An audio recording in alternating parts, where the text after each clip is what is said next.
Ms. Murdoch, would you take the roll, please? Mr. Rossi? Here. Mr. Cordray? Here. Mr. Sousa? Here. Stand for the pledge.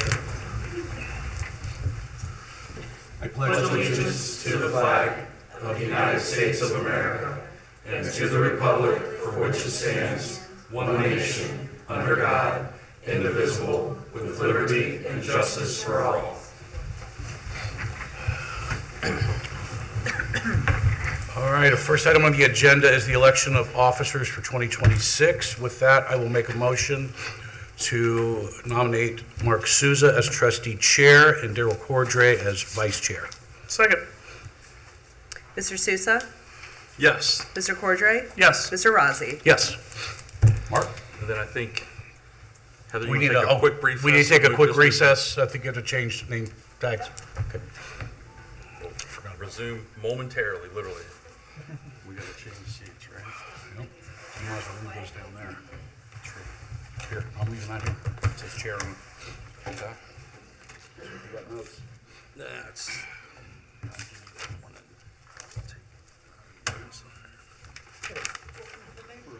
Welcome to this side of the. Yeah.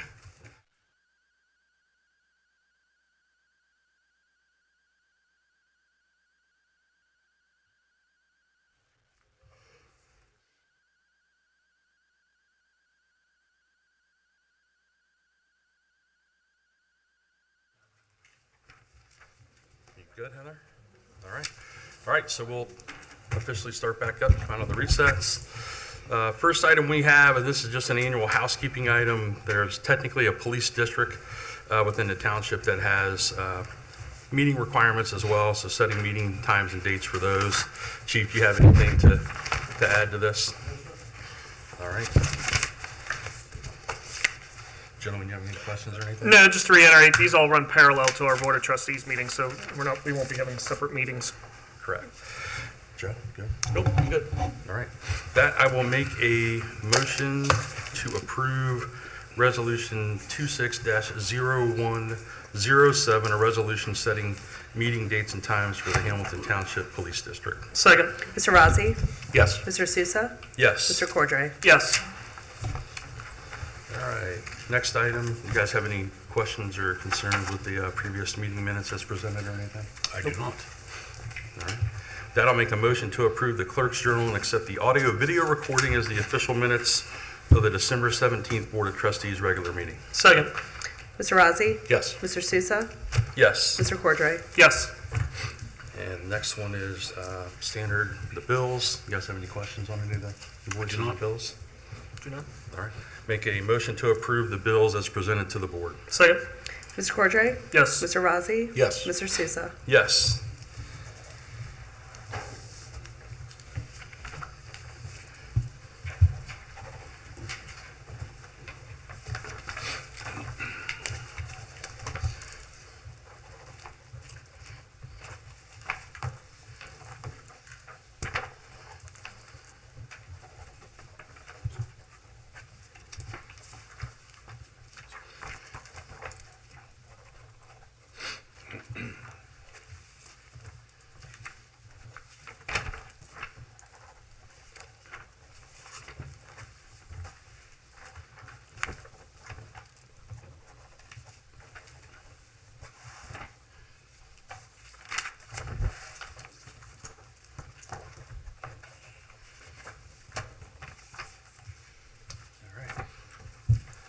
So with that, the next item we have for tonight is a public hearing for a zoning request. And just quickly, I'll turn this over to Sarah in a minute, but the way this will work, I'm assuming we have a number of people in the audience here tonight specifically for this. So this is considered a legal public hearing. Sarah will swear in anyone that thinks that they want to speak on this, just generally with questions or in support of or in opposition. Staff will make a presentation. We'll hear from the applicant, then everyone will have an opportunity to express their support or their opposition to, and then the board will ultimately deliberate about it and decide how to move forward with it. With that, I'll turn it over to Sarah to swear in anyone that thinks they want to give any testimony tonight. Thank you, Mr. Sousa. So if you are planning to speak tonight or think you might want to say something tonight, please stand up and raise your right hand. All right, do you swear or affirm that the testimony you are going to give tonight is true and accurate to the best of your knowledge and belief? Thank you. All right, with that, we will start. Kathy, you want to give your presentation to staff, please? Thank Okay. you. So again, this is a rezone application for an unaddressed property on State Route 48. The owner of the property is Martin Landing Holding Investments. The applicant is Darren Backstrom.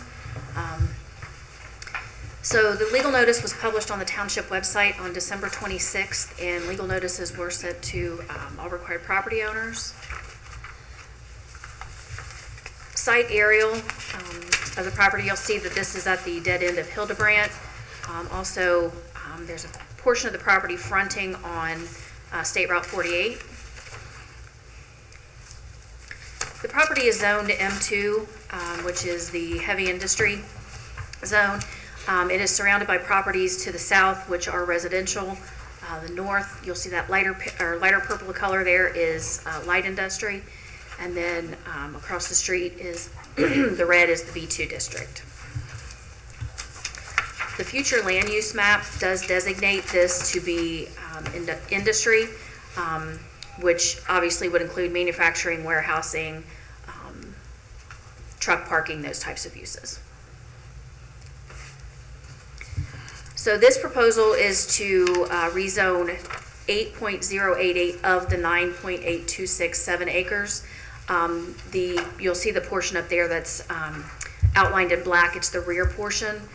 The portion that is along State Route 48 is currently occupied and will remain as is. And this would just be the rear portion of the property. The proposal is for 48 condominium units, again with one roadway connection.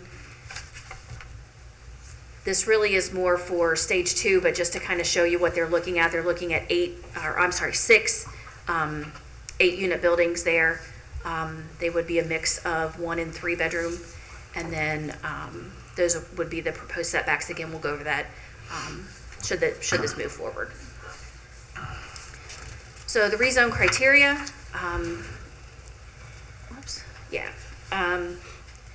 is A, that the amendment is consistent with the Hamilton Township Land Use Plan and other plans adopted by the trustees, that the amendment is consistent with the purpose of the zoning code, that where more than one zoning district is available to implement the land use designation, that the applicant justify the reason for the change in the zoning, and then any other substantive factors deemed appropriate by this board.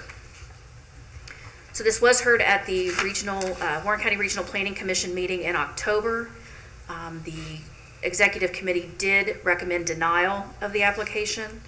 The Township Zoning Commission did hear the application at their November meeting and does recommend approval of the application. And with that, staff does also recommend approval with the standard conditions that it meet all of the partner organization requirements as well as the Hamilton Township zoning requirements.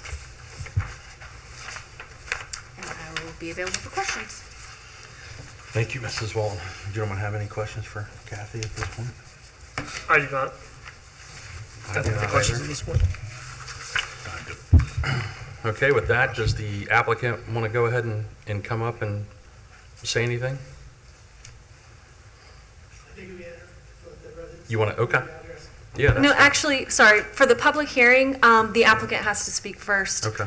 And then after all of the public have spoken, the applicant will have an opportunity to come back up one last time. All right, sir. My name is Dave Frolicker.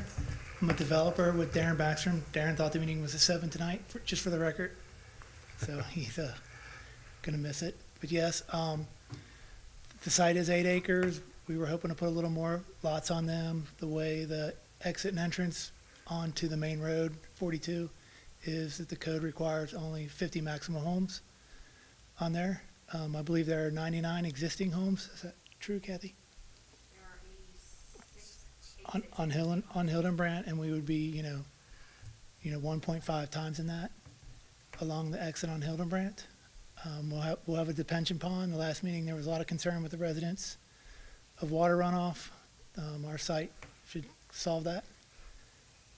And then in the future, there is thoughts of extending Hildenbrandt around. The city manager said he would like to extend the Hilton Brandt, all the way up through the, if there's any zoning changes, up to around 42 to have double access. To where? To 42, to wrap around up to 48. 48, yeah, The it's state 40 route I'm sorry, 48. 48, You're my right. mistake, sorry. But that would require then either that site developing to the north of you, or you acquiring that as site and then putting the road in. Yes, that is a future thought. Just a future thought, more than anything. But there is limits in the code of access points and number of access, which we are meeting that criteria. Gentlemen, any other? Yeah, so tell me about your project, the proposed project, the 48 units. Is this going to be, are you selling these units? Are they rentals? That No. going to be a property manager? What? There will be a property manager, and there, we are selling them. Our target market is lower level will be, we feel really strongly that people from Lebanon and Mason will be selling their giant houses and buying these small condos. We have a lot of interest in that already. The marketing is really saying that that's very promising. The upper level, the marketing team is telling me that that will be your professionals, your stay-at-home professionals that will be there, and that's our target market. Okay, and I apologize because I didn't get clarity on. Are you selling are these We are going to be? selling these, yes. So they're going to be they're going to be. You're not running them.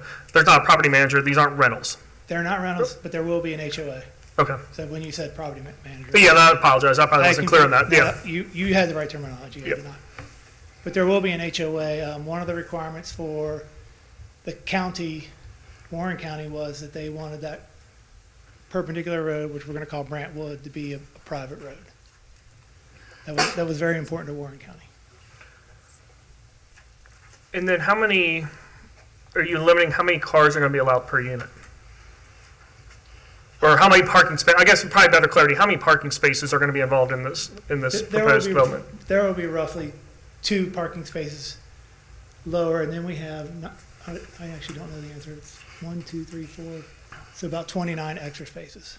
So you're looking roughly at 115, 120 somewhere, roughly, Yeah. give or take. Each driveway will be set up for 2 cars, and then the overflow we have on top. Okay. Joe? What's the price point of these condos? Our starting point will be 300,000. I'm sorry, you can't hear me? Oh, He stated $300,000 as a starting point. Yeah, just if you want to move the mic up just a touch Oh, that's closer. fine. Sorry. Yeah, all right.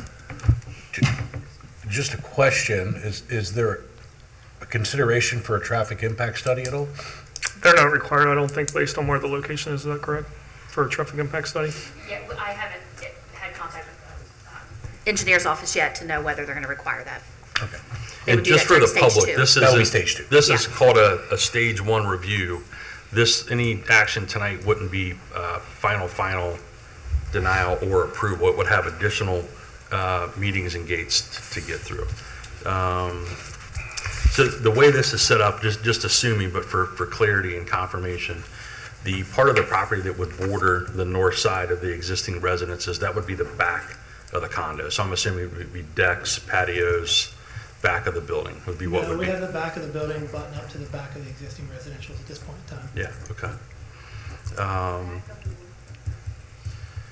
And then So the 2 backyards. yeah, The goal was to have the 2 backyards back to back. back to back. Yeah. That's correct. And then I know there's some issues with the popularity of pickleball these days and noise. There's no lighting or anticipated, that it would be daylight Correct. hour use Correct. of the pickleball. Correct. And it's a small playground, and in the current plan, that's speculated to be next to that. Okay. I have nothing else. You guys ready for? I don't have any additional questions at this point. Okay, all right, thank you, sir. We'll hear from the residents and have you back up. Thank you. Any preference over who we start with? So usually we start with residents who are in favor of or support this application, and then after that, we'll go to residents who are opposed.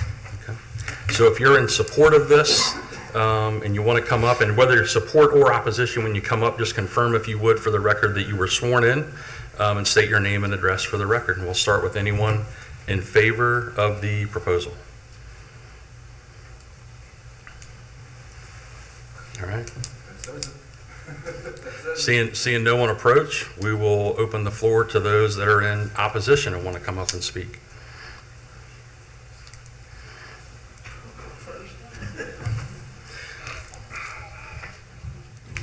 Yeah, then just a reminder, confirm you were sworn in, sir, and state your name and address if you would. Okay, is this on? That is, yes. Yep. Okay.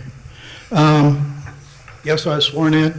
My name's Mike Woodward. I live at 241 Terwilliger's Run in the Cross Creek subdivision. They want to add 48 new condos behind our subdivision.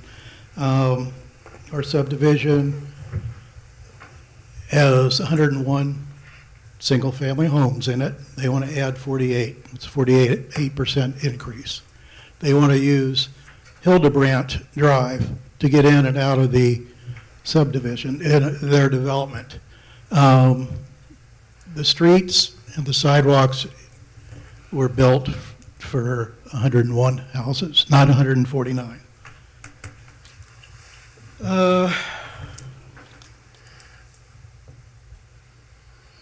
There's likely to be 2 cars per condominium.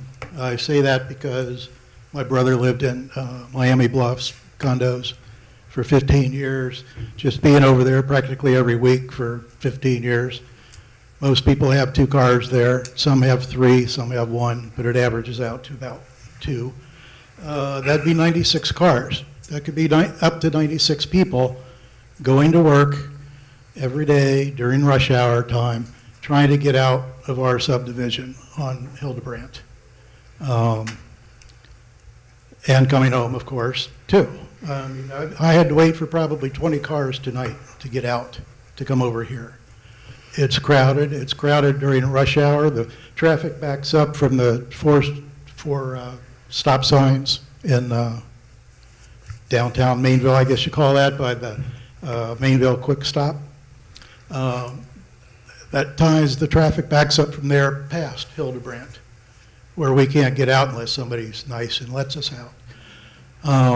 If we add another 96 cars coming in and out of there, it's going to be a mess. Again, the road was not built to handle 148 residents.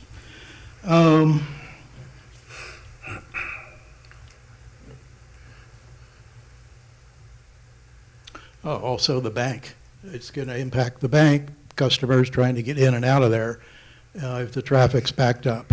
And again, with another up to 96 cars a day, it could very well do that. And it's not just the cars for the people who live there. We're going to have more delivery trucks. We're going to have more pizza deliveries. We're going to have more Uber Eats deliveries. And we're going to have more maintenance trucks, so the people coming in to do the grounds at the condo. I know from Miami Bluffs, they're there all the time. They're going to be coming through with their big trucks and their trailers with their equipment on, and it's going to be a mess. Another thing is bus stops. The school bus stops, we have 2 that I know of. They're both on Hildebrandt. One is at Terwilliger's Run. The bus comes in, it pulls into Terwilliger's Run, it backs up to Hildebrandt, then the kids get out. It's there, they need room to do that. If with additional traffic, it's going to be much harder, it's going to be more difficult, it's not going to be as safe for the kids. There's a 90-degree curve. If you've ever, has anybody been to Hildebrandt, walked down or driven down? There's a approximately 90-degree curve to the right as you go down the street. It's hard to see what's on the other side of that curve. Well, that's where the bus stop is. It's hard to see other cars coming, especially not only because of the curve, because people park on the street. And it's hard to see. Add another 96 cars in there, it's going to be a mess. It's going to be much less safe for the kids. Addition to the increased traffic, I've said that. Oh, we've got dogs. We got a lot of dogs being walked in the neighborhood at all hours of the day and into the night. That's not going to be as safe. We've got a lot of walkers who walk. It doesn't matter what street they live in. They all walk the entire neighborhood. They cross Terwilliger's Run, or not Terwilliger's, Hildebrandt. People on my street cross Hildebrandt and go up the sidewalk and all the way up to the top, and then back down and cross again. We have adults and children in the neighborhood with disabilities. They get out, they walk, they need to do that to maintain their mobility. The kids usually have a parent with them or a grandparent. I've seen some of these, and one in particular, one child in particular is fascinated by garbage trucks, and it takes her grandma every ounce of energy she has to hold on to her and keep her from going out into the street. We don't need more cars. Again, the streets and the sidewalks are designed for 101 homes, not 149.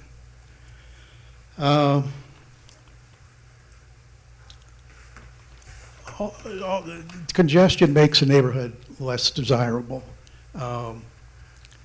It's not just in the neighborhood, it's outside the neighborhood. When I moved here 30 and a half years ago, this was farmland out here. It was farmland, and there were some single-family homes, ranch homes, that had huge yards. Well, by huge, I mean several acres. Not 100 acres or anything like that, but it was farmland and houses with lots of land. Those have been replaced.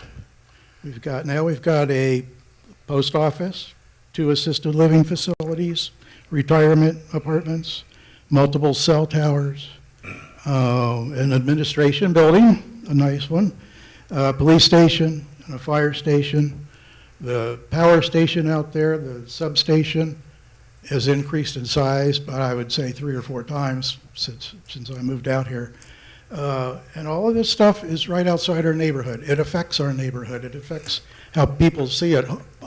Home buyers who want to look at a house for sale in our neighborhood sees all this. They drive around the area and they see all this. They'll see the congestion of getting in and out from Hildebrandt onto 48.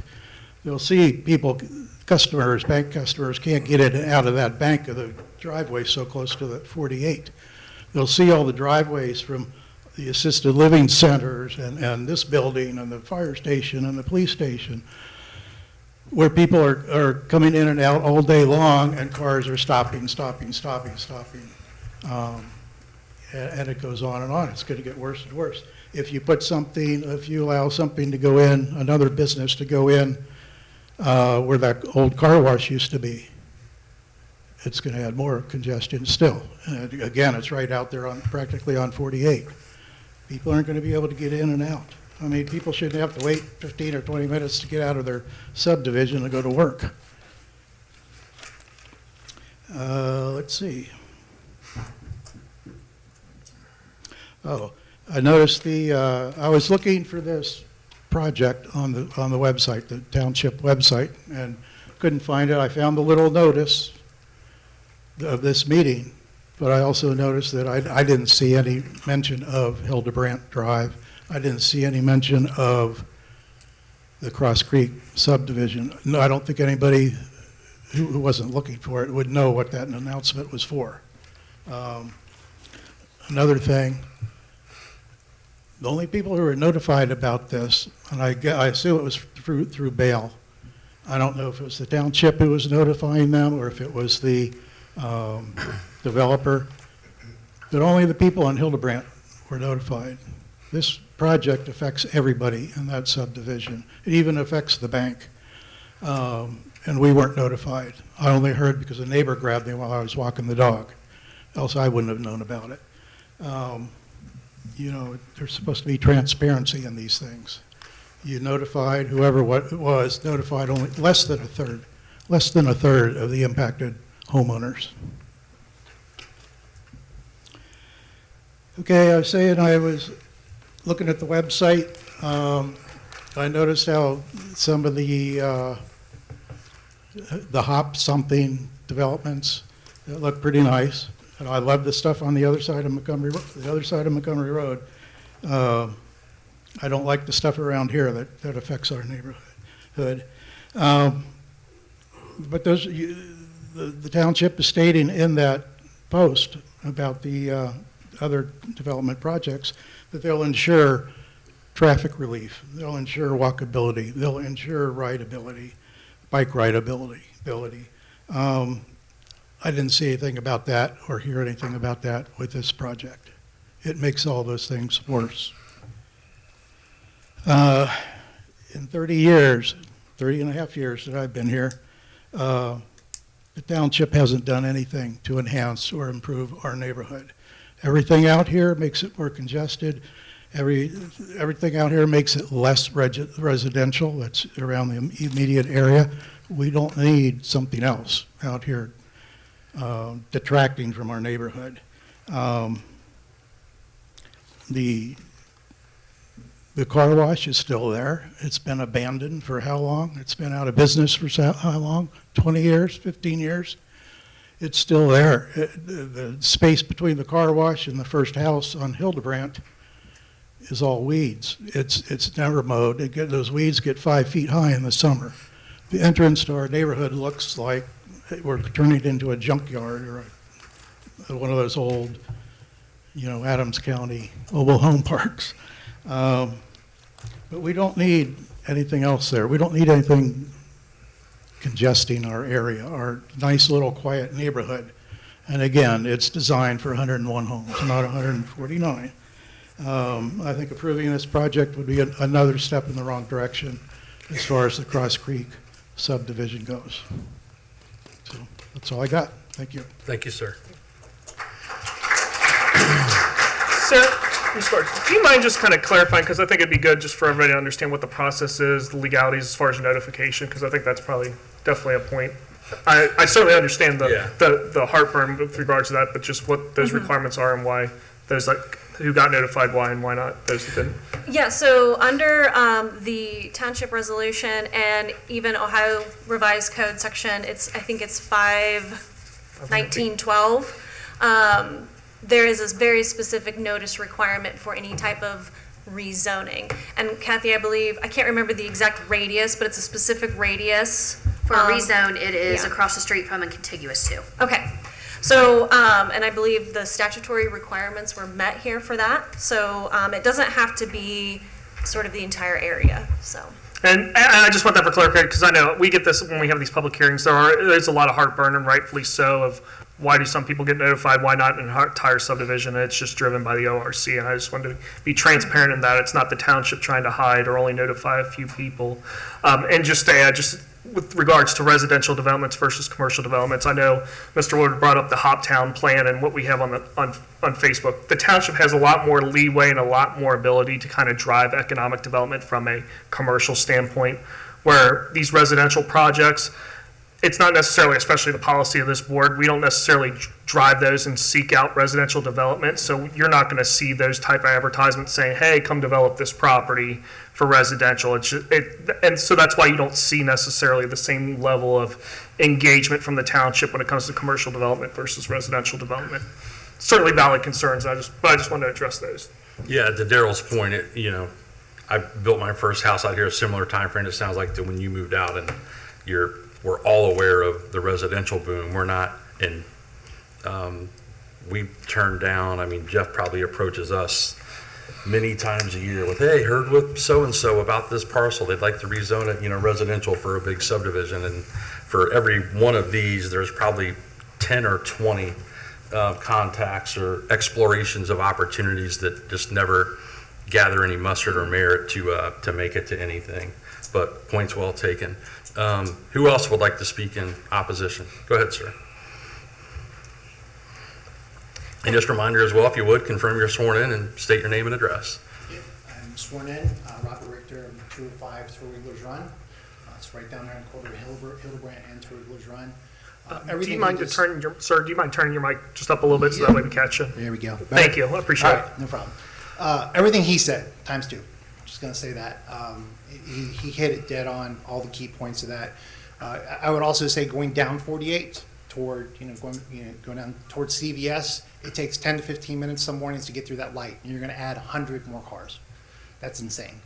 I can't even imagine what it's going to be like when they're getting out of Hildebrand in the morning is awful. I would encourage each and every one of you sitting here today to go down Hildebrand at rush hour and then try to get out and tell me this is a good idea.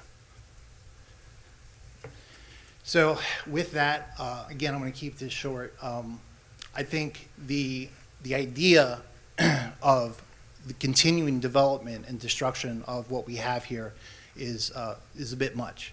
When I came out here 24 years ago, farmland, and now we have all this development. We have a new building going here, another building going here. It's like we tore down all those trees, tore down the nice pavilion we had in order to build a building. Why?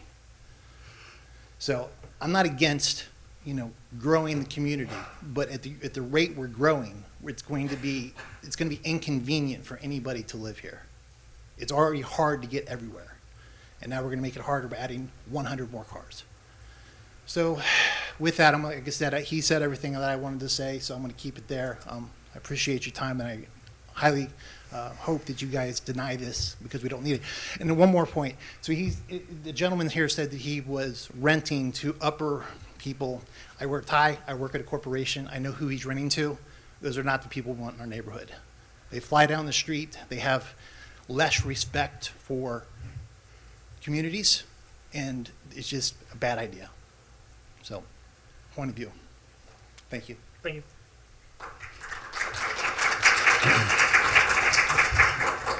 Anyone else?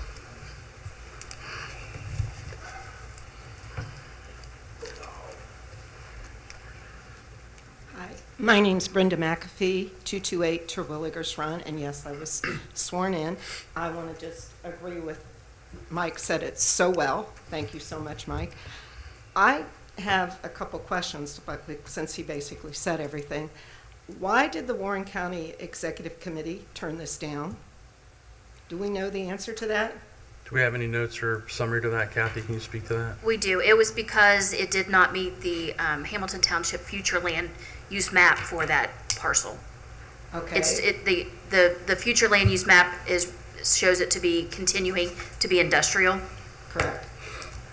Okay, which I think we can all agree that's not going to happen, especially since I believe, I can't remember how many years ago we passed the fire and police levy, but I know going to those meetings, the argument that was presented to us, because we were there to support the fire and the police, was that the state will not expand 48 for the township to develop the large parcels of lands they have for factory or warehouses to try to pull in extra income for the community. So the fire and the police were dependent upon us, the individual homeowners, to pass this levy. So nothing has happened to change that bridge down there on 48, and that doesn't seem to be happening. So I'm not worried about industrial going in there. I'm worried about, as Mike said, what's going to happen to our community when our entrance is being used for, was it 48% more people? I'm sorry, ma'am, just keep your comments towards the okay. trustees, please. Thank Making you. eye contact, sorry. So that's my big concern.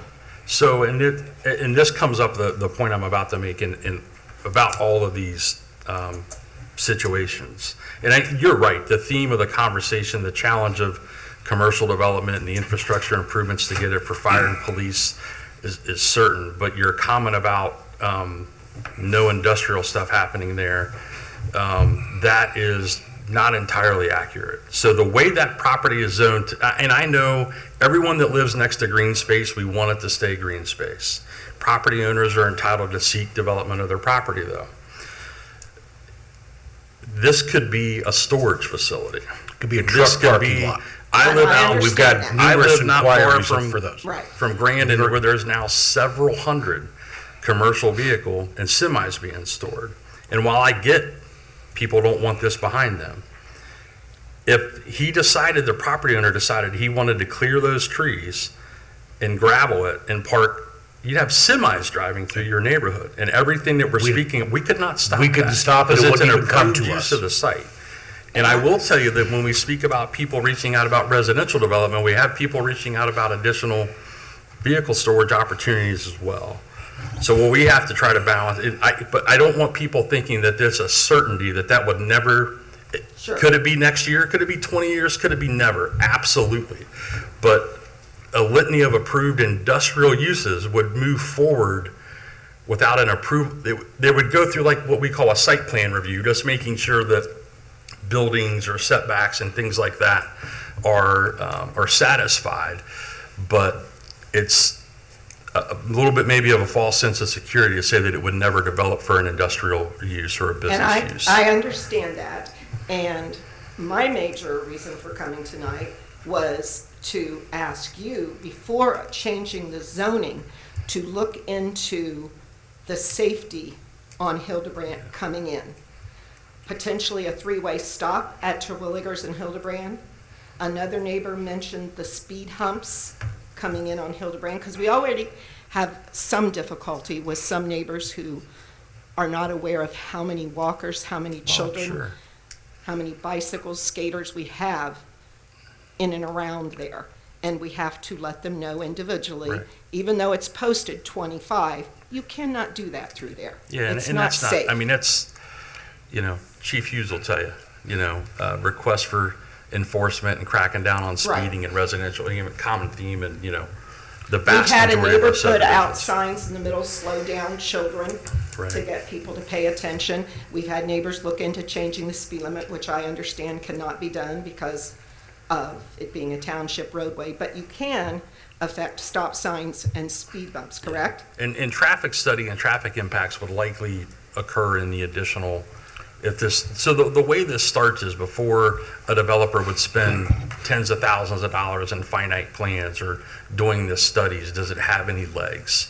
So there would be up to 2 more of these Right. type meetings reviewing additional conditions if this were to move forward after tonight. Right. Just for, They made that clear at the Yeah. zoning meeting, yes. right. And then the second thing is, it's my understanding that to get a traffic light at Hildebrand, of course, that's the state, but we as individuals have to go through you, and you have to propose it to the state. Is that correct? So I can tell you with the state, because we've battled this with other projects within the state. They basically have what's called warrants. It has to meet certain metrics, or the state will not even consider it. And we're fighting that battle, quite frankly, with the apartment development down the road there at Right. Willow Pond. So I think honestly, as much as I agree with you, I've been through there many times, and it's frustrating. Traffic backs up. It's crazy. But the likelihood of the state, even if we were to request it, it is slim to none at this point, unfortunately. It's just not something, it's not to say that we wouldn't advocate that in the future, depending on how developments work out throughout the area, but the likelihood now, even as it sits today, if nothing were to happen and nothing would be developed to get the state to allow us to post traffic light there would be near impossible. And it's not because a lack of a desire on our end, it's going to be the state. Yeah, it's just objectively, they're And I- looking at the I traffic counts understand and that things like looking that. at the state side about it, their number one priority is always where they put the little things down and they do a traffic count. But as Mike pointed out earlier, it's not just the number of cars, it's all the entrances that are within a block there. Right. And there are many, and that causes the biggest difficulty. Oh, and you get the stacking that happens, like you said, during rush hour at the Right. four-way stop. That, I mean, it'll run almost all the way back down to this building at times. Okay, thank you. Thank you, ma'am.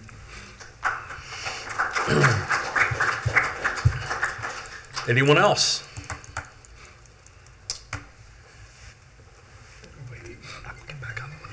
No, A couple more. He beat you to the punch, ma'am.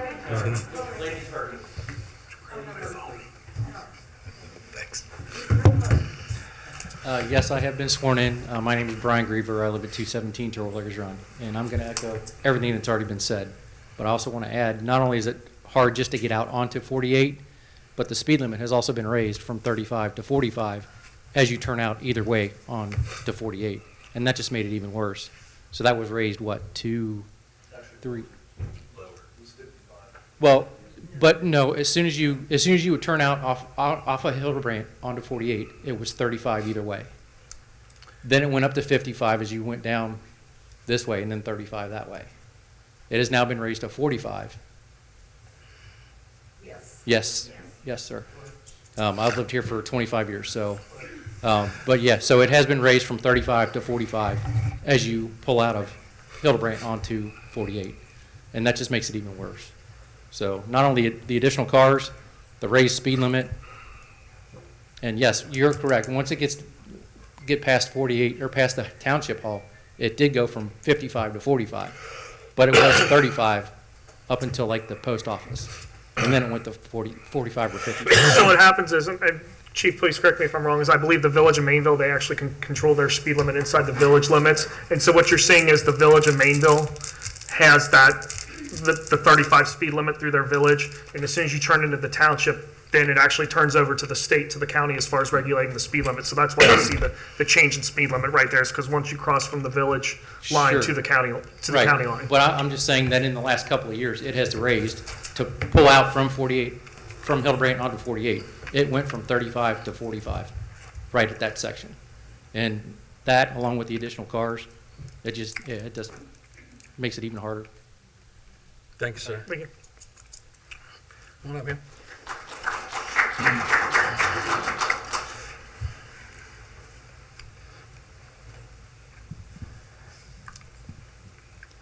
I have been sworn in. My name is Jeannie Baum. I live at 437 Terwilligers Run. I think I just wanted a little more clarification from the proposed builder that where the backs of the houses along Terwilligers Run, that's going to be the parking lots, or the garages of the cars that are at the condominiums. Is that correct? It sounded to me like he was going to have the backyards. Ms. Walton, are you able to clarify that? Yeah, so I just wanted to be clear about where the parking of all those cars are going to be in relation to the backs of the houses that are along Terwilligers Run, that back up to where the trees are, let's put Sure. it that way. So those backyards would back up to the backyards of the condos. So the parking would be on the north side of the property. As he explained, each unit would have 2 parking spaces in the driveway, and then they would have additional parking across the northern part of that. Okay. So it would all be rear yard connected to the yard. Okay, so thank you, I appreciate that. I think my other question had to do with, when we were having the discussion about the zoning being, right now that it's for Industrial. Industrial, thank you. So this hearing, this meeting today, is to just approve whether or not that stays as industrial, or is, as you've requested, to go ahead and turn that into residential. Is that correct? Correct, from M2 to R3, which is a multifamily residential use. Oh, okay, so R3 is multifamily. Yeah, So the it's not condo and the individual. attached units is considered a multifamily. Exactly. Yes. yeah. Okay, all right. Well, that's the clarification that I was asking for. No problem. Thanks very much. Mr. Sousa, quick one point, and then something I was going to have clarified for my clarification. There will be the 4 in the village of Mainville, south of the proposed project. We know that sometime this summer there will be a construction project begin. Mainville got authorization from ODOT to turn the flashing red 4-way into the full, so it'll be interesting to see what impact that has positively and negatively. And then I also wanted to, a little bit to Mr. Sousa's comment, I just would want the residents to be informed. This condo project may or may not go forward. And to use Mr. Sousa's language, it might, if a self-storage unit or truck parking or something were developed 2, 3, or 23 years from now, I believe that the Warren County subdivision regulations required the stubbing of the streets. So even if this were to develop residentially or as a light industrial user, there would, I think the county requires that. So any future development that could occur on those 8 acres will come through that neighborhood. And again, I believe that's in line with what Warren County subdivision requirements are. So I just would hate for anybody to think that however that property may develop in the future, that they would never have vehicles through there. So any zoning, any allowable use is going to come through that neighborhood. And that, I believe that would have been the fact decades ago when the neighborhood was originally platted and it was changed from farmland into current single family. So I just want the public to know that. Good, Ann. Thank you. Anyone else? Come on up, sir. Thank you. I've been sworn in. My name's Eric Pond, and we've lived in the neighborhood for 25 years. We're not originally from this area. So I have a comment and 2 questions. First, the comment. I think what you're hearing is a theme here of the entrance, right? It's the traffic. Right. So in the original documentation, I think it was sent to the neighborhood, there was an illustration that showed a tie-in to 48 coming out basically on the back end. And I think what we heard today is that's no longer in play. Is that correct? I think that was more of a possible future. I don't believe that because of the way the current layout of the current lot, there's no physical way for them to use their current parcel to get to 48.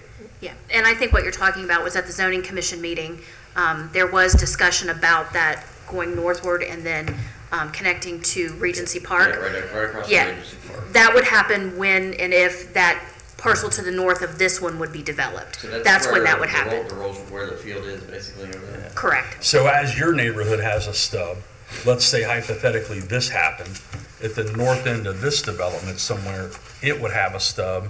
They're always thinking, how do we get access to the next parcel? And the next parcel up that is directly across from the entrance into the subdivision on the east side of 48 is where that future road connection could happen, would come out of, you would in theory then be able to, if you were a resident in Cross Point, go across this new development into a future development. But these are always, new roads are generally always development driven because we talk about the cost of lights and roads and things like that. Unfortunately, they usually happen well after the fact that we want to get them because as Daryl mentioned, the traffic counts and things, and just the fact of the funding being available. Yeah. There just simply isn't the monies to proactively ahead of developments to go out and build the infrastructure. So that was question 1. And again, I think that's we live on the road goes around, but we're on the opposite side of the road. So, I mean, the building behind us doesn't directly impact us, but the traffic is, Right. I think, is the major concern Sure. in this situation. I think the second one for us, because we're part of the people that walk dogs, there are younger children in the neighborhood. Teenagers tend to speed. They're not the only ones that speed and drive fast and stuff. So these condominiums that are being put in there, they're going to be homes that are sold, correct? Correct. Is there? I mean, you can't regulate who buys them and stuff like that, but can all of them be rented out? So if a commercial bank comes in and buys them and rents them out, is that something that you all have control over? Or is that something? The only thing we have control over is zoning, really, for the most part. As long as it fits our zoning code, then pretty much outside of that, we don't have any control or say. I mean, quite frankly, if we approve a zoning change to R3 and this deal falls through, for whatever reason, or this group decides they don't want to no longer develop it, if it's with it being an R3 zoning, then another group could come in behind it and it could turn into something else. Yeah, I mean, if I were to speculate, so I work in underwriting and commercial real estate lending by day. So I would, let's say your community of approximately 100 homes has 5 rentals in it. At some point in the future, you know, it's probably, I'm sure we have subdivisions that have more rental density or some have less based on price point amenity. But you would likely at some point, could someone own their condo, buy it, and move and decide they're going to make it a rental versus selling it? Sure. But I think there's a difference between an individual renting a property versus these commercial companies. But I would think if you think about someone buying a $300,000 one-bedroom condo and condo fees and things on top of it, the marketability of what that would cost them and the rent it would have to generate, just my personal speculation and opinion, I think that's probably an unlikely. I don't think this type of property would seek investors saying, let me go buy that brand-new, high-dollar, nicely finished condo and try to make it a rental. Could it happen? Surely. I don't think it's a likely scenario. Their HOA could also not allow. Yeah, the HOA could not allow rentals. Because we don't have an HOA over here. Right. Anymore. So. Can I, just one more question. The subject site is everything within that blue rectangle, right? The property owner, so this total site, I believe, is just less than 10 there, the 982. It would rezone the top line on the left there, the 8.08. They're going to parcel off likely and retain the easternmost part where their business is now, and that's going to likely be on, I'm speculating, but that's why the request is to rezone 8.08 and not the full 9.8. So this is the old roller coaster. Correct. That, to our knowledge, is going to stay as it's used today, and there would be a new parcel property line at the rear of what they're physically using, and create a new parcel, probably not too far to the east of where the road connection from your neighborhood would be. And the final thing I want to bring up, because my wife will say something to me if I don't. What used to be the car wash, you guys use it as a parking lot? Or there's lots of meetings and it's used as, maybe that's what the construction over here is for? When we have heavily attended meetings, someone will park over there from time to time. There could be construction traffic. That was approved for a use a few years back. A number of people from your community came, and as we talk about future traffic impacts, the traffic study at that time, the state said, well, we're going to require turn lanes here due to the traffic impact, and I think it was a cost of like $500,000 to $750,000, and the developer had simply made it not cost advantageous. And something like that could, everything that we're talking about, we could do a traffic study while there's not one present or information available today. And ODOT could say, yeah, we're going to go ahead and require, deceleration lanes or turn lanes here, and it could add a substantial cost to a project and kill it. Our collective suggestion would be, since you tore down everything over here that we used to use as well, could you all buy that and turn it into a park or community property of some variety for use? I don't need an answer right now. I just want to bring that up as a thought. We don't have that kind of budget.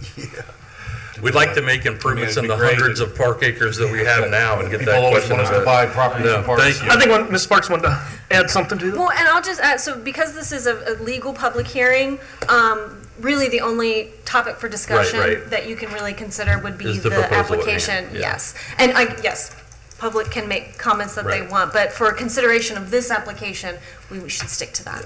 Thank you. Anyone else? All right. No one else? We'll let the applicant, if he wants, come back up and address any of those thoughts or concerns.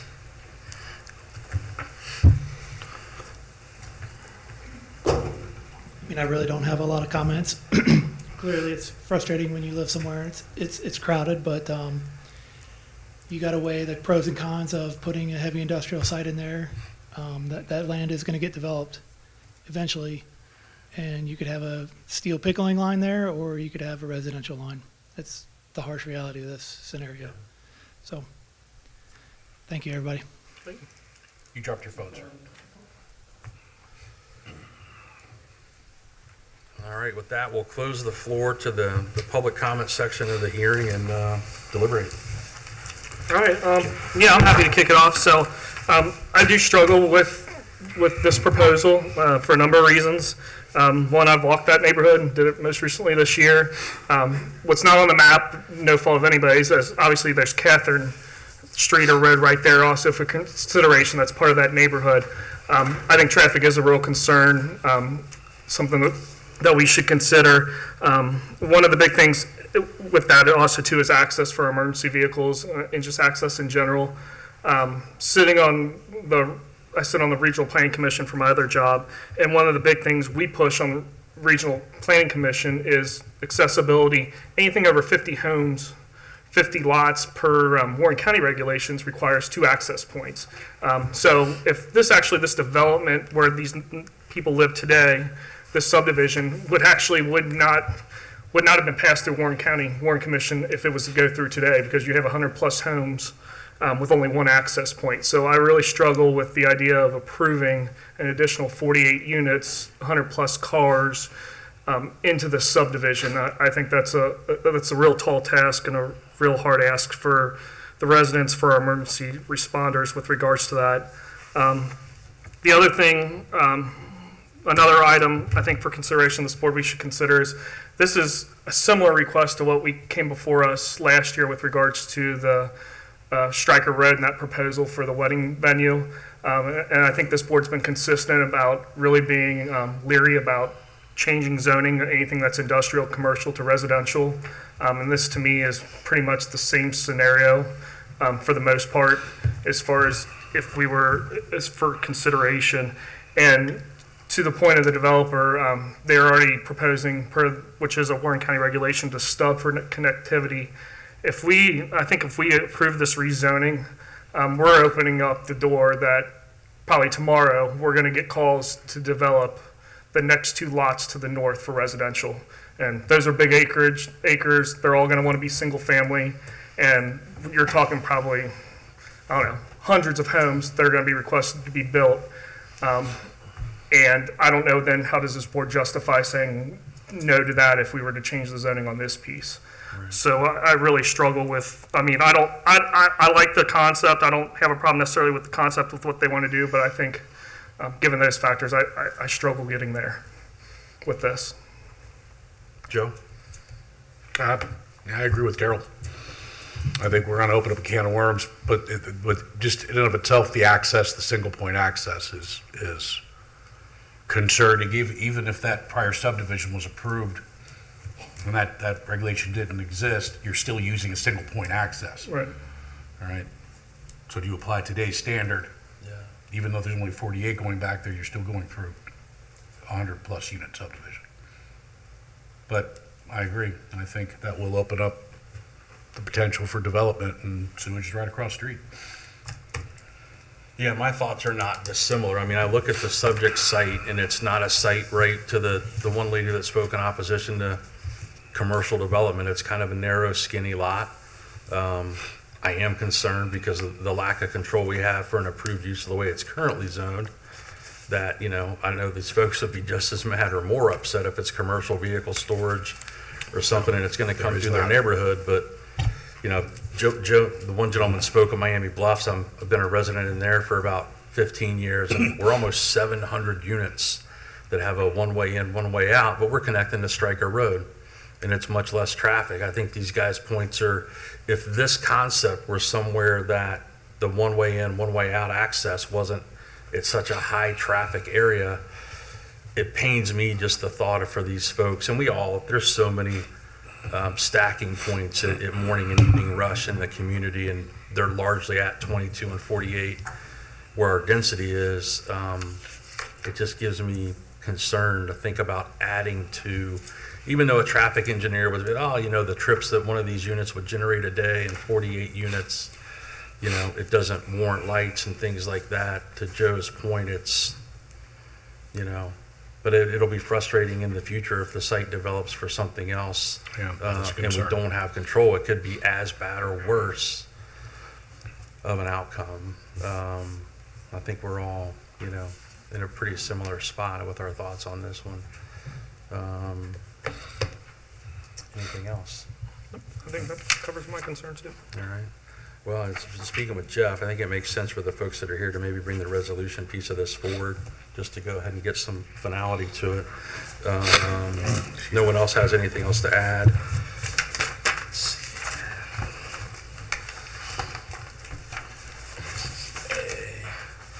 I will go ahead and make a motion to approve resolution number 26-0107A, a resolution approving a planned unit development PUD district stage 1 concept plan for approximately 8.088 of 9.8267 acres for the property located at 0 South State Route 48, parcel 16042000017, Hamilton Township, Warren County, Ohio 45039. I just, one point of, you making a motion to approve? Well, it may go however it goes. Oh,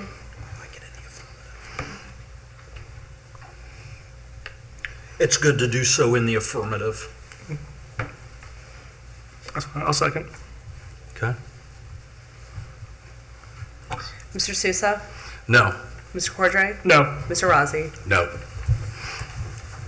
All right, that closes the public hearing portion of our meeting. With that, we will go ahead and move to the rest of the agenda. If anyone would like to make public comments about any of the other agenda items tonight. Or anything, for that matter. Yeah, anything in general, sorry. Open the floor to public comment at 7 o'clock PM. Brad Turner, 1391 Huntwick Lane. I've had a resident of our HOA reach out and ask about, is there a possibility to put any kind of street lighting at the intersection of Plumstead Road and Zor Road? The builder, Fisher, does have a couple of very small monument things quite a way, or some ways back from Zor. There was no electrical power put in there, so we've had residents actually drive by their own subdivision, supposedly. I don't know. I've done kind of silly things myself in the past, but I have reached out to Duke to ask for an estimate, and they kind of asked me some questions about, well, are you doing this on the HOA's behalf, or is this on the township's behalf? So I wanted to understand if I wanted to reach out to the lighting district or whoever the right party is that something that, you know, the township might be willing to consider, or is that something that's totally really on the HOA? I don't know what the normal process is and what you'd have to go through. Both township and HOA. We do have dozens of lighting districts here that I know you're pretty familiar with, Brad. You're right to reach out to Duke. The township would hold if enough owners around there would sign a petition. It's easiest when it is an HOA. So the steps to form a new lighting district or to add a light or two to an existing lighting district could also be an option. You would request from Duke an estimate on the capital expense to install a pole or poles and the lights. I think Duke gives the option of you want to pay it back over 1, 3, 5, or 7 years perhaps, the capital expense.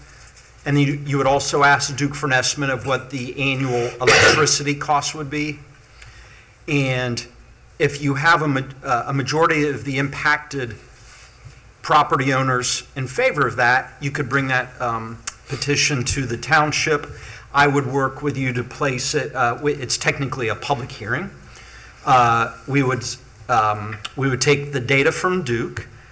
Your petition would show that enough of the residents do want it. And then if the trustees created a lighting district, the monthly, the capital expense, the one-time CapEx, and the monthly electricity bills would come to the township. The township would make those monthly payments. Ellen Horman does that for us. But then there would need to be as part of the trustees adopting a lighting district, there would be a new, some amount of money that would appear on your every 6 months on your property tax bills. It's an assessment. It is not a tax. But you would be, you residents in that lighting district would be asking the board to put an assessment on your property taxes. That way it's money in, money out to the township. The township doesn't have the funds to install the lights, but we act as that conduit for the property owners. That way, there's a little bit of an economy of scale there. So you are correct to reach out to Duke, ask for the capital cost I mentioned, estimate of the light, and then we would want to know first, do a majority of those affected owners want to do it? Because the trustees wouldn't want to initiate it and adopt it, and then if we find out that 80% of the owners don't want it, that's not going to work. So that in a nutshell is the process. Okay, well, I'm guessing that, I don't know, when push comes to shove, you know, just because one person brought it up, I don't know how many others would want to get on board. Yeah, if you but know how to he wants survey to, if he wants to do some of the legwork. I've been doing an awful lot of legwork Right. lately. That's so- right, you could take an assistant on, I think. Mr. Wright, is there anything, like, as far as to his point, I just don't want to get into this if there is an issue, as far as location where, because Zorro Road being a county road, like, is there a certain setback they have to stay within Yeah, or that's a without? good point. An application to install that permanent device in county right-of-way would have to be worked out. The county always, as a friendly heads up, sends notice to Mr. Pelfrey, but the Warren County Engineer's Office would want to see your assistant and Duke's plans for where those poles would go. And then the county engineer's office would decide where the safe place is or not. That's a good point, because it is. Because I don't want to do this and realize the light where they're allowed to have it is not going to be any benefit to them. I would recommend to these guys' point, do your due diligence in the neighborhood. Do we think we have support? Then if you think it's going to move forward, probably get a hold of Jeff or Don to be a conduit and Don probably knows these things, what the setback has to be from the road and things like that, and type of lighting fixtures. Make sure you don't, go down a path that's not obtainable, and then formally get going if you think you have but yeah, your community is going to share equally in the cost of this, basically. Now, I guess I'm just trying to think big picture, though. The total HOA is close to 600 homes, and that's between Eagles Point, which would get no benefit from this light, the area that I live in, which is kind of partially Miranda, partially Fisher patio homes, etc., that really wouldn't benefit from this light. It would probably only be the section of the HOA that has both entrances on Stevens and the exit on Plumstead. Do you have streetlights now? We have streetlights throughout the subdivision now. So you're probably already in a lighting district then, I would imagine. So you're probably only talking adding one light to the lighting district versus Yeah. creating a new one, right? I see I don't think it's a substantial cost when you split it. Right. But what's the support going to be from folks that, to your point, but everyone that comes in there, I know what you're talking about, because the way your neighborhood is set up and it's kind of in a dark rural area right there. Yes. You can get on your entrance pretty quickly, if you're not looking for it, because the immediate homes aren't really super close to Zor there. There's a little bit of space, and I can see that a couple people have blown past their own entrance. And I've got we did put some Christmas lights out this year, but we had to run extension cords from the pool house, and we're trying to find out, we're getting bids for like $20,000 to get electrical to one of our entrances, and that just seems like a ton of money because, and I understand the developer didn't want to spend the money up front either and put lots of costs in, so it's a savings to them, and then it doesn't get passed down to the homeowners, and it's not a township thing, but it's just like, well, what's the approach? What are the options? And I think we'll survey and ask at the next annual meeting I whether agree or not. with their comments. It's probably easier to add it to one existing section of just a few, whatever that closest section.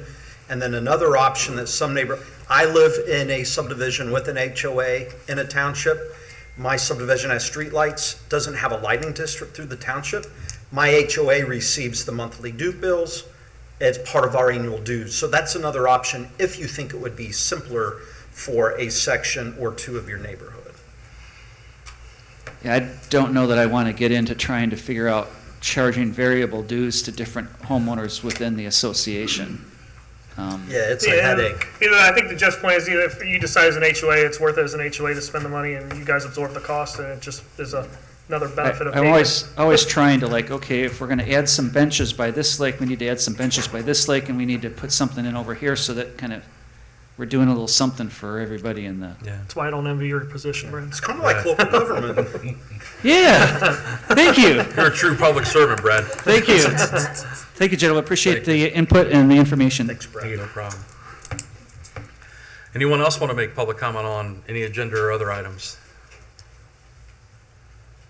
All right, seeing no one else approaching, we'll close the floor to public comment at 7:09. So other new business items, next one we have, I'll let maybe Mr. Wright speak to this briefly, is a renewal of our Clout membership. Yeah, thanks, Mr. Sousa. This is an organization of probably 30 to 40 of the largest townships in Ohio. Clout's the Coalition of Large Ohio Urban Townships, an acronym that makes sense.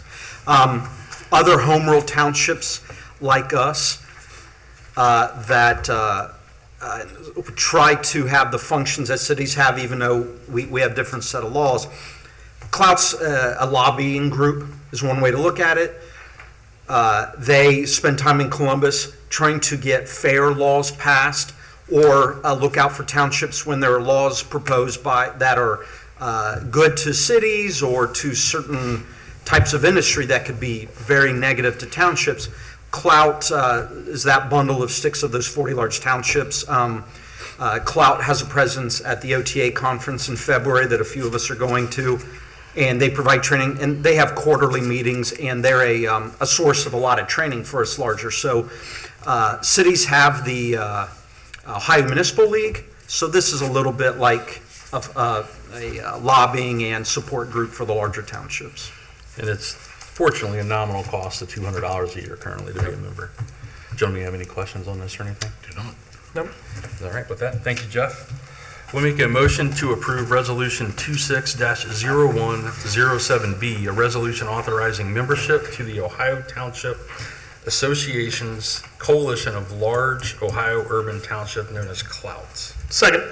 Mr. Cordray? Yes. Mr. Rossi? Yes. Mr. Sousa? Yes. Next one we have is just some housekeeping, moving some money.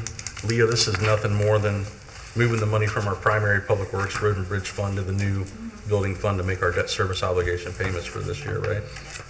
Gentlemen, any questions or anything? None for me. All right. Jeff, anything to add? No, sir. All right.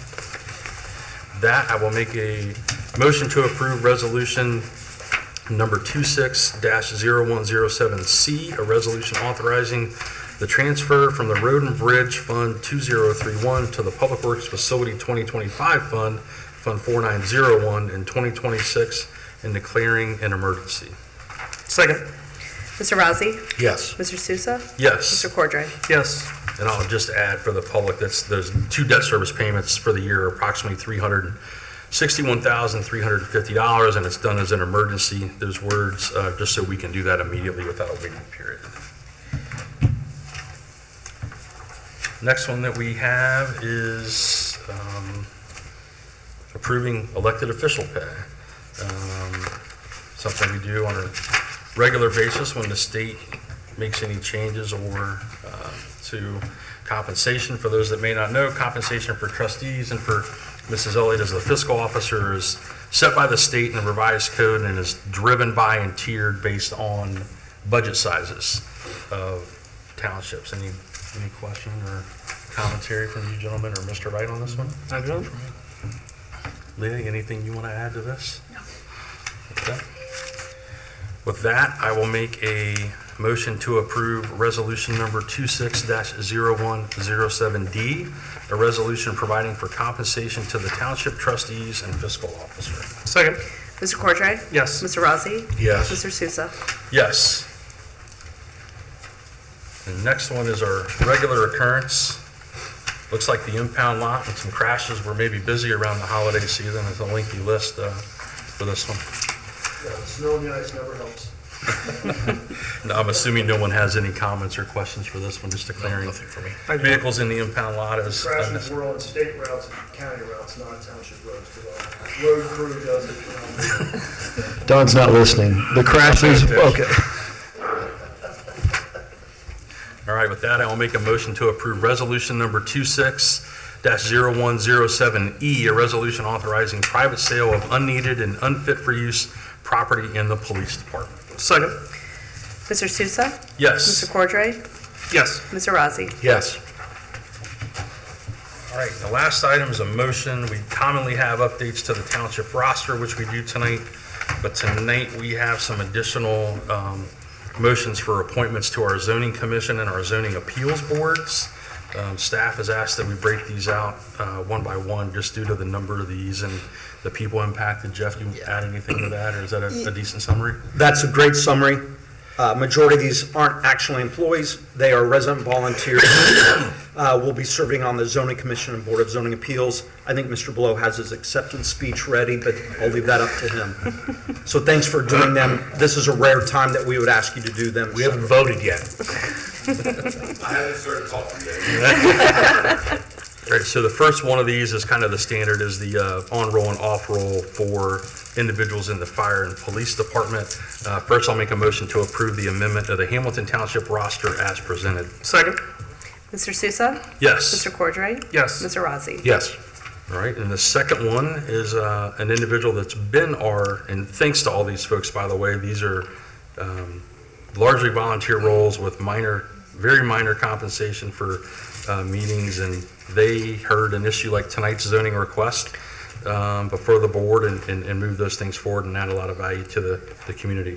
But the first one of these is for Mr. Justin King, who's been an alternate on the zoning commission, is looking to fill an actual seat to a 5-year term on that. So I will make a motion to appoint Justin King to the zoning commission for a 5-year term, starting 1/1/26, ending 12/31/2030. Second. Mr. Cordray? Yes. Mr. Rozzi? Yes. Mr. Sousa? Yes. Next one is similar. The aforementioned Mr. Blow, resident always comes to our township meetings for the most part. He will fill that alternate seat that Mr. King is vacating. I'll make a motion to appoint Steve Blow as an alternate to the zoning commission, starting 1/1/26, ending 12/31/26. That's accurate, 1 year for the alternate. Will you clarify? No, it's a 5-year term. Okay, that's what I was, And let me read that then. Motion to appoint Steve Blow as an alternate to the zoning commission, starting 1/1/26, ending 12/31/2030. Second. Mr. Rozzi? Yes. Mr. Sousa? Yes. Mr. Cordray? Yes. Then next, we move from the zoning commission to the Board of Zoning Appeals. Very similar group and structure to the seats on this and their terms. First one is, again, current alternate, Mr. Garrett Horton, looking to fill a seat for a 5-year term. I'll make a motion to appoint Garrett Horton to the Board of Zoning Appeals for a 5-year term, starting 1/1/26, ending 12/31/2030. Second. Mr. Rozzi? Yes. Mr. Cordray? Yes. Mr. Sousa? Yes. And last one, would then be fill that created vacancy for the alternate seat. This one is a motion to appoint David Maley as an alternate to the Board of Zoning Appeals, starting 1/1/26, ending 12/31/2030. Now, the reason for the change in that is because they're filling unexpired terms. Okay, my bad, you're throwing me curveballs with Yeah. this. All right, motion to appoint David Maley as an alternate to the Board of Zoning Appeals, starting 1/1/26, ending 12/31/29. Second. Mr. Sousa? Yes. Mr. Cordray? Yes. Mr. Rozzi? Yes. All right, so that's it for the agenda items. We'll open the floor to our second public comment section if anyone has them. It's 7:17 p.m. All right, seeing none approaching, we'll close the floor to public comment at 7:17. Miss Ellie, do you have anything for that? I know you typically don't, first meeting of the month, but Correct. floor is yours. I'll do the hear and wrap up at the next meeting. Okay, thank you. Mr. Wright, your administrator's report. Thanks, Mark. We have 6 items from staff to update the public and the trustees on. First is that the new ladder truck arrived today at Fire Station 76. We're going to be training on it Friday, Saturday, and Sunday for the 3 shifts. It's going to be here through next Thursday, I believe. I encourage, if the trustees want to stop over anytime, take a look at it. I'm going to get a ride in it sometime this week from Chief Jewett, and it still will have a few things that get upfitted or outfitted. It'll be sometime in February then, fully in service once every firefighter on every shift has had their training. Staying in that department, we had Fire Officer 2 classes here this week at our own fire station. It was about 8 participants from Hamilton Township and then a couple from some neighboring communities. And we were able to have that training here. It's leadership training for firefighters that want to move up as officers in a fire department. And because we had done the exchange of outdated equipment to the Great Oak system, we received the training for free, and we have obviously 0 travel cost. Our new ambulance is going to arrive here on Friday. That's a replacement of a very old ambulance that'll be going out of service. The push-in ceremony for the new ladder truck and the new ambulance has been scheduled at Station 76 on Saturday, February the 7th at 1 p.m. Trustees, former members of the fire department, and really the general public are encouraged to attend. Chief Jewett's going to put out some info on that on social media. I've participated in 1 or 2 of those. It's a pretty neat exercise. It's something you might only get to do once in your career. Last week, several members of our police department had a really neat training here. It was a demonstration from a company out of state that makes the Bolo Wrap device. If you haven't seen this before, the Bolo Wrap is a newer tool. It's a non-lethal de-escalation tool that some police departments have started using. It'd be one other option on an officer's tool belt, and it operates by, it's a charged item, a safe, think of a bolo tie, hence the name, gets ejected from the gun, and it's used to wrap a perpetrator's legs. And as Chief Hughes had described, it's safer than using a taser, although both are still appropriate to be options for the officer depending on the scenario. But the Bolo Wrap, when deployed, allows the assailant to still have their arms about them, so you don't see as many falls or injuries when it's been deployed and the person hits the ground. So I've seen them use, and I've seen some demonstrations. I'm an advocate for it. I think any time that we can provide a practical tool to give our officers one more way to de-escalate a tense situation is something we should invest in. The new public works construction, replacing the old buildings over at Tesserman Park. We are going to have the footers poured this week, so that means pretty soon you'll start seeing the vertical construction coming out of the ground. That's when you're really going to see a lot of momentum. The steel is already on site, so once the footers are completed, that will be installed. And they're still working this week on the underground utilities, so that's a lot of the activity you see. The wet December did set us back a couple of weeks, but Conger and the team have some ways that we hope to kind of compress the schedule and still open it next November. And finally, the contractor that we had selected to perform the construction work for the stream stabilization and rerouting at Mounts Park, they expect to be in there by the end of January. When we have a specific date, we'll communicate that to the public to make everybody aware. I don't think there's going to be much of an impact though on park users, since almost all of the work will be near the entrance to the park. It's not going to impact the various lakes or hiking trails. So we'll let the public know when they arrive, and we should be done before summer when the heavier use picks up. Thank you. All right, brings us to trustee comments. Mr. Cordray, you want to go first? Sure. Thank you, Mr. Sousa.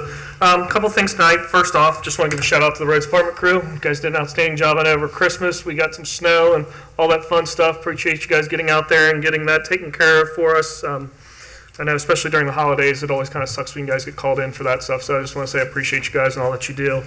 Also want to give a shout out to, and just say a big thank you to our police and fire department. Reflecting on this today over the last couple weeks, what's been going on in the city of Cincinnati, and today with what happened in Minneapolis. I think I'm always in danger as much as I know I heap praise in our police and fire. Just don't want to take you guys for granted. I know it's rough out there. It pains me to no end as somebody that lived in the city of Cincinnati, that's somebody that grew up there, somebody that knows many officers that went through there and parents and whatnot, to see how the politics are played down there and how they're getting used for a political agenda. And it just absolutely sucks, and it infuriates me to see men and women that literally put their lives on the line for us to get used as pawns. So I just want to make sure, and I know you guys know this, but I would just want to make sure publicly you guys know we appreciate you. And I also want to say a thank you to my colleagues, to Mr. Sousa and Mr. Rozzi, because I think one of the many things that we've done, but one of the things I'm most proud of that we've done as a board, is that we have unapologetically supported our police and our fire departments. We may not have always agreed at times on necessarily the path to get there, but I know to an absolute T that each one of us wholeheartedly supports our departments and supports what they do and has their back. And I just want to publicly state that, and just publicly say thank you to all you guys and all the men and women that serve our community. Just to reiterate, just so you guys know, we are here for you. And unfortunately, I think as we go into 2026 with an election year, it's going to get worse for you guys. But my goal is it won't get worse for you guys here. Hopefully it keeps on getting better. That's true. And then other than that, just want to wish everyone a happy new year. Ready to kick off 2026 in Hamilton Township. Got a lot of great things going on, things coming online this year, and excited to see what happens. That's all I have. Mr. Rozzi? Not much. Daryl said quite a bit. Kind of hard to follow that. But basically, Happy New Year, and hope everyone's holidays went well.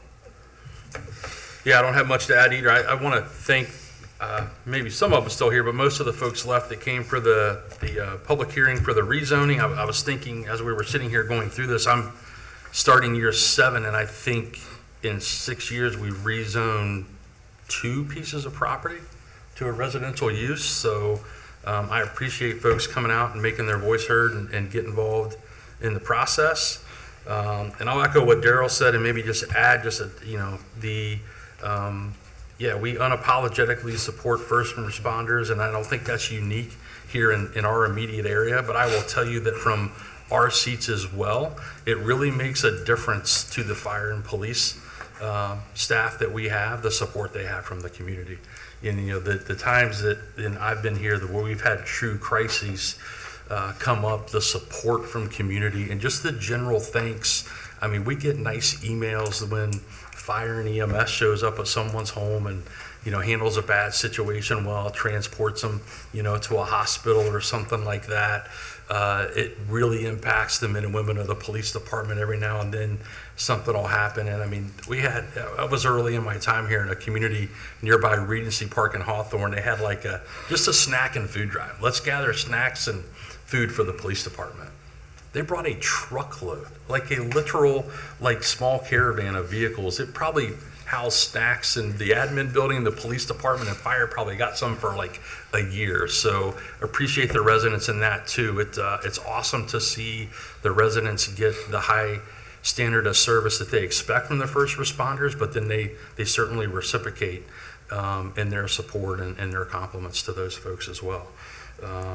All I've got. So with that, we'll make a motion to adjourn at 7:26 p.m. Second. Mr. Sousa? Yes. Mr. Cordray? Yes. Mr. Rossi? Yes. All right, folks, have a good night. We are adjourned. Thank you.